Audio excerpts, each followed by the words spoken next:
প্রতিবেশীর সুখ মানেই তো আমার সুখ। ভাইয়া, আপনি তো একদিনও আসলেন না আমার ফ্ল্যাটে। আইসেন, ভালো লাগবে। ভাবিকে নিয়েই আইসেন। জি জি, আসবো। আপনাকে কেমন জানি টায়ার্ড মনে হচ্ছে ভাইয়া। আপনি কি সকালে নাস্তা করেননি? জি জি, আমি নাস্তা করেছি। ওই সকালে একটু বাজারে গেছিলাম তো, তাই একটু টায়ার্ড লাগতেছে হয়তো। সকালে বাজার করে এখন আবার আপনি কাপড় মেলতে এসেছেন? আর ওইদিকে তো আপনার বউকে দেখলাম মর্নিং ওয়াক করে বাসায় ফিরলো। তার মানে মানিক ভাই কাপড়গুলো আপনাকে দিয়ে ধোয়াইতেছে। ও মাই গড মানিক ভাই, আমি আর সহ্য করতে পারি না। ভাবি, আরে জরিনা, আচ্ছা জেনে তুমি এখানে চলে আসছো কেন? তুমি নিচে গিয়ে রেস্ট করো, আমি তো কাপড় রাখতেছি। শেষ। এই ভাই, এই, তুমি আমার জামাইয়ের দিকে একটু ভাইয়া ভাইয়া করে বইলা করতেছো কেন?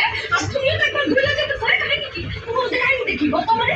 আরে জেরিন, তুমি খামাকা সিনক্রিয়েট করতেছো। তুমি যেরকম বিষয়টা ভাবতেছো, বিষয়টা ওরকম না। বিষয়টা এরকম না। আজকে থেকে তোমার সাদা বন্ধ, এই সাদার কাপড় আমি ফেলতে পারবো। এই, আপনার স্বামী কই? স্বামী? স্বামী তো বিদেশে। ও, আপনার স্বামী বিদেশে, লেগে আপনি আমার স্বামীর দিকে কোনো নজর দিচ্ছেন না? এই, আপনি কোনো দিকে কোনো পেশা চলতে পারছেন না রে? তোমার থেকে কোনো তো চলতেছে কও। চল আপনি কও, আমি দেখতে যাচ্ছি চলতে কও। আরে না না, তুমি কি করতেছো এইসব? আমি তো ভাবির ঠিক কথা চিনি না। এই ভাবি, একটা সাথে এসে কেন বলতো? আপনি জান, আপনার সাথে চলে যান। এটা গিয়ে ভাইয়ের সাথে এই মুহূর্তে ভিডিও কলে কথা বল, যান। বুঝলাম না মানিক ভাই, আপনি আমার সাথে এরকম ব্যবহার কেন করছেন? তো অলরেডি আমি কিন্তু এই টপ দিয়ে বাইরে আমি তো কথা পাইনি। বুঝলাম না মানিক ভাই, এই কি বের করেছেন? শুভ ভাইয়া। এই জেরিন, তুমি আসলে তার সাথে একটু বেশি খারাপ ব্যবহার